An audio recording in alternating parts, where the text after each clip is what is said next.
each other, then we'll do it again. You say it's too late tonight. أشهد أن لا إله إلا الله أشهد أن محمدا رسول الله.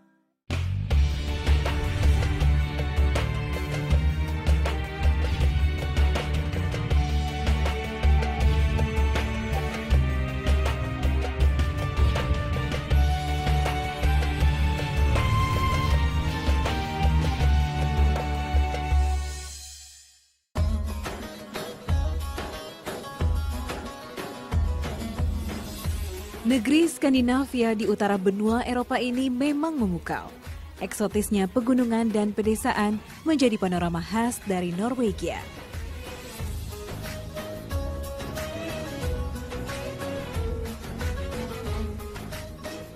Dan siapa mengira di tanah Viking ini Islam turut bersemi.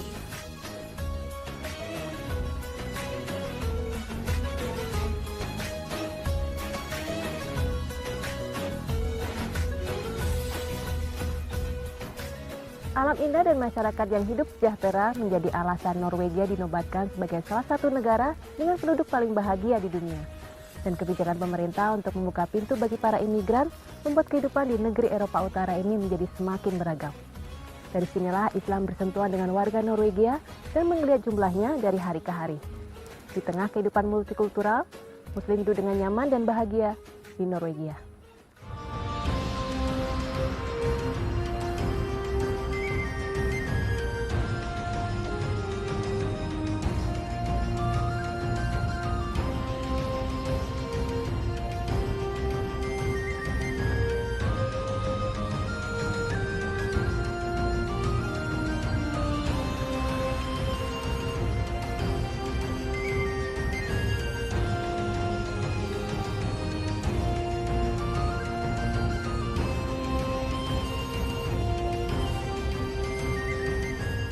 Sebagai destinasi wisata, Norwegia memang tidak sepopuler negara-negara di belahan Eropa lainnya, seperti Prancis, Spanyol, atau Italia. Padahal Norwegia menyimpan pesona yang sangat menarik. Selain dilingkari alam yang sangat indah, salmon menjadi daya tarik lainnya. Negara ini merupakan pengekspor salmon terbesar dunia. Tentu saja kita mudah menjumpai olahan salmon di berbagai tempat di Norwegia.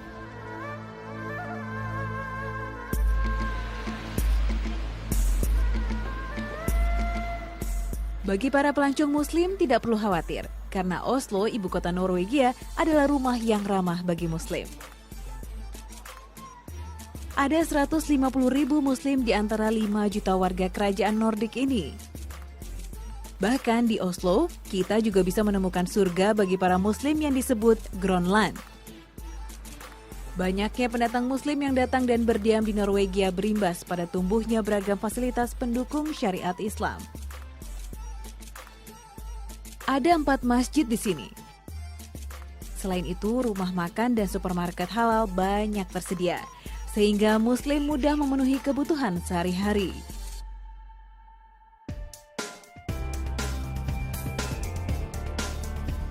Oslo terkenal sebagai salah satu kota termahal di dunia, tapi bukan berarti tidak bisa berwisata hemat di sini. Moda transportasi umum seperti tram atau bus tersedia ke segala rute, sehingga para pejalan bisa menikmati penjuru Oslo tanpa menguras kantong.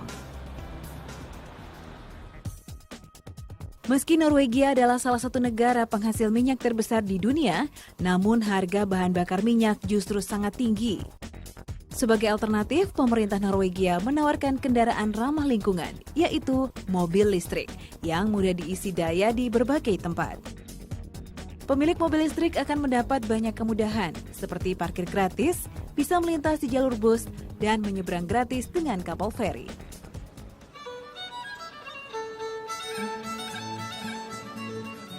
Pintu yang terbuka lebar bagi pendatang Muslim dan luasnya toleransi membuat Islam tumbuh subur di negara kaya ini.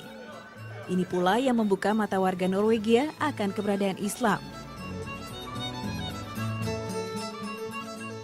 Salah satu yang tersentuh hidayah Allah adalah Maryam. Ia mengenal Islam pertama kali dari teman-teman Muslim di sekolahnya ketika masih remaja. Assalamualaikum. Waalaikumsalam. Nice to meet you. Welcome.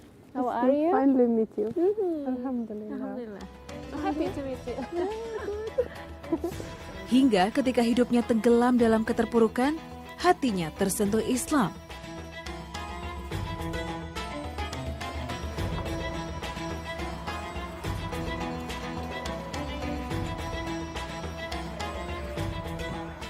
In 2004, I was very sick,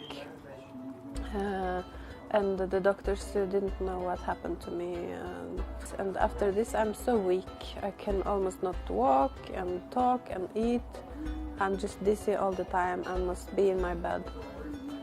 I'm very active, and suddenly my life, I lose everything, what I have.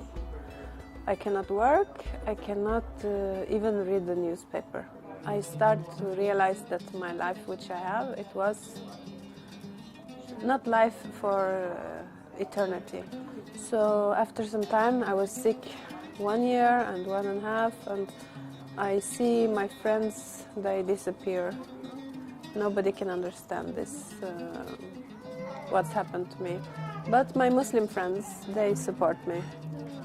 And they teach me more about destiny and about shifa, you know, the cleanliness of the sins when you are sick. Kehangatan Islam akhirnya mengantar perempuan 42 tahun ini untuk mengucap syahadat. Asyhadu an la ilaha illallah, asyhadu anna Muhammadan Rasulullah. And I can't tears. And I'm so happy. And I call my friends and I call my family and said, I'm Muslim today. And I'm so happy. I feel completely clean and pure and blessed. And it's like I don't have any worry. Whatever happened, Alhamdulillah, it's from God, and I'm Muslim. I will die as Muslim, and inshallah we will have Jannah. Sayang, kebahagiaan ini hanya bisa ia rasakan sendiri. My family is my mother. She was in the group who said, okay, I don't understand it, but it's your choice. And actually she said something funny. She said, you already don't drink alcohol and you already don't eat pig, and you speak Arabic, so for you it's suitable. And my father, he disliked it so much. For 8 years he don't speak to me, and they think Islam is the religion of foreigners. So somehow they see that you kind of betray your country or your people. Meski tidak ada restu dari keluarga, namun tidak ada yang mampu menghalangi Maryam untuk meraih rahmat dari Allah Subhanahu wa Ta'ala. Perempuan yang pernah bekerja menjadi sipir penjara ini kini aktif di Masjid Rabita di Oslo. Ia juga membuat blog untuk berbagi pengalaman dan pengetahuan tentang Islam kepada mualaf lain.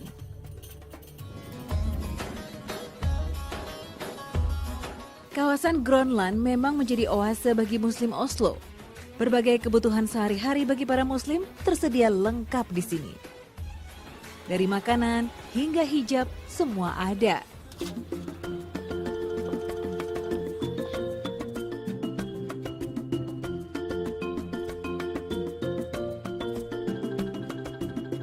Salah satu yang menjadi favorit Maryam adalah hijab huis atau rumah hijab ini. They have everything from classic, every color, every need. I had before problems because I didn't have a place to buy hijabs and especially clothes. So I must always ask some friends when they travel to other countries to bring back clothes, and it's difficult to find something fitting. My clothes too small or too big. They have very good collection. You can try, so you can try it, make sure you like it.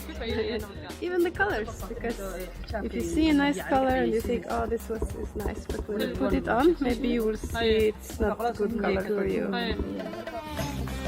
the other collection. Banyaknya imigran Muslim membuat hijab bukanlah sesuatu yang aneh di Oslo. Maryam pun bisa mengenakan hijab dengan nyaman di sini.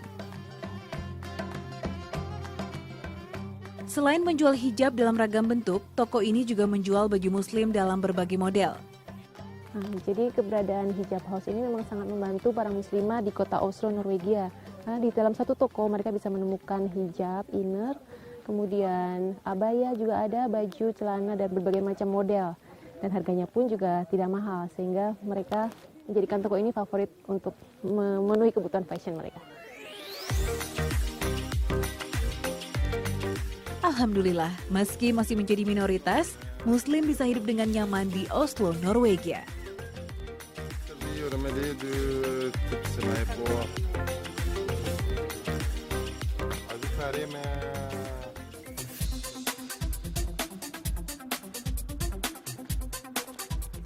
Selepas berbelanja, perempuan 42 tahun ini mengajak saya mengunjungi rumahnya.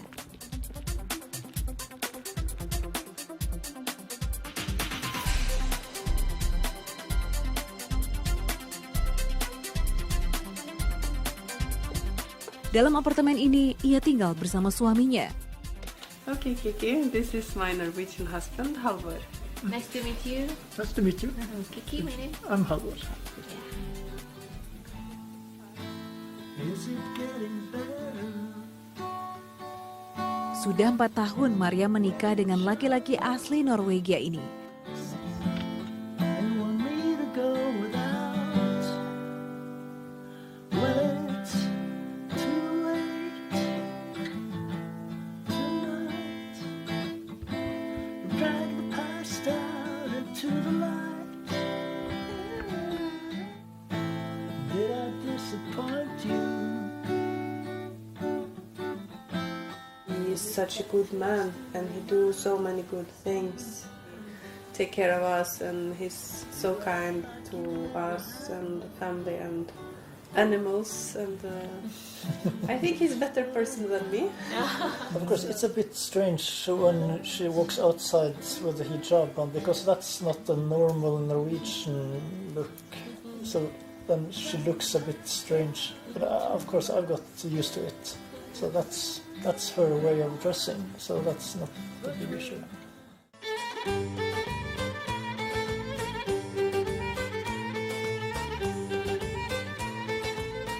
Kini tidak ada yang membuat Maryam berpaling. Allah Sang Maha Pengasih akan selalu merangkulnya, bahkan di saat paling sulit sekalipun.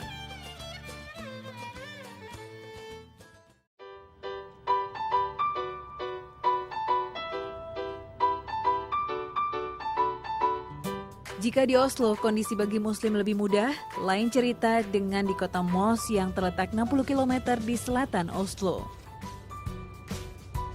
Saya sudah ada janji untuk bertemu dengan Monica, muslimah asli kota ini.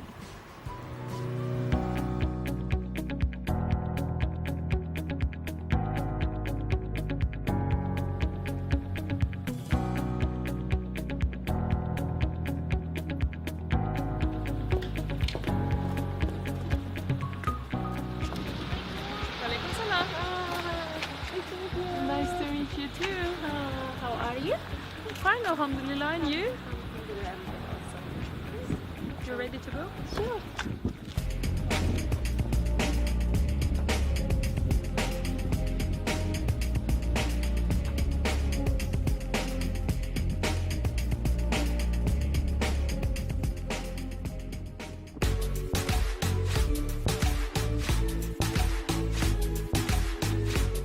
Di kota kecil ini sama sekali tidak tersedia restoran halal, apalagi toko hijab. Untuk mencari kebutuhan halal sehari-hari, hanya ada satu supermarket muslim dari Turki. Namun persoalannya bukan hanya mencari daging halal saja. Makanan ringan juga harus dilihat dengan seksama agar tidak salah memilih. So even for candy, we have to make sure that this is 100% halal. When you have kids like I do, this is very important because you have to buy, if you want to buy gummy candy, you have to make sure that it says halal, because in regular stores it will contain gelatin, maybe even from pork, and they can have also food colorings that are not halal. So even for candy, we have to extra careful. Oh yes, Okay. very much. The only thing you can be totally sure of is like pure chocolate. But even then, some chocolate can contain alcohol. Yeah. And you always have to read the labels. But here, you know it's safe. It's safe here.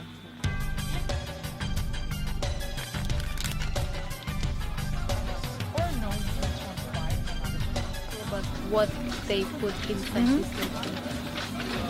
And of course, also with cheese, you wouldn't expect it, but you have to be careful with cheese too, because there is a product in it that is, they put it in to make the cheese thicken, but sometimes they get that from animals that are not slaughtered halal, or even from pork. So you have to, again, on social media, you can get information from people which cheese is halal and which isn't. Selain menyediakan jajanan halal, di toko ini juga ada daging halal beserta olahannya. Like these, you have meat for bread, to put on bread for breakfast and lunch. And in Norway, we eat a lot of bread for breakfast and lunch. And then it's nice to have meat that is halal, because in regular stores you won't find that. So it's nice to come here and buy halal cold cuts that you can have on your lunch and on your breakfast.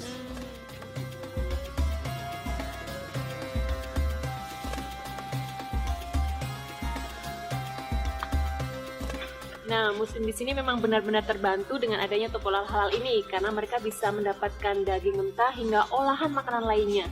Bahkan di sini snack dan juga makanan ringannya juga 100% halal. Dibandingkan dengan toko lain karena kadang-kadang mereka menyediakan permen dan coklat yang mengandung gluten atau pewarna yang tidak halal. Di sini para muslim bisa berbelanja dengan aman dan nyaman. Stick to another.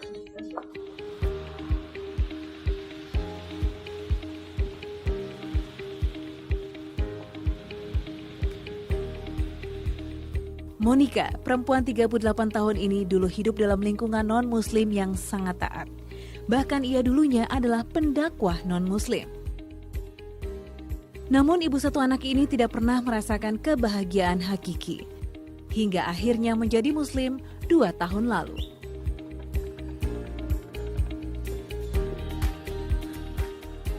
Alhamdulillah, it has never been better. I feel so much more myself. But to me, it's like the more I learn about Islam, the more sense it makes, and the more beautiful it is. I was what you call a Mormon. I was a member of the Church of Jesus Christ of Latter-day Saints, and I had been a very active member there since I was 18 in 1990, and all of a sudden a lot of things changed in my life, but I didn't know where to go. So for the first time in my life ever, I asked God totally openly, show me the way. For some reason, step by step, I was led towards Islam. What finally convinced me was actually the principle of Tawheed. God is only one, Allah is only one. Of course, it was hard for my mother, but Namun keluarganya yang penganut non-muslim taat sangat berat menerima keputusannya saat itu. with my mother, it's okay. We don't talk about it. But she watches the news, and it scares her. My father, he died before I converted, but he was actually a pastor, and he would not have accepted it. He would still have been nice to me and loved me, but to him it would have been hard. But I think he would have respected it still. Kini, sehari-hari Monica sibuk menjadi pengajar di sekolah kebutuhan khusus. Ia ingin terus berbagi kepada sesama sekecil apapun itu.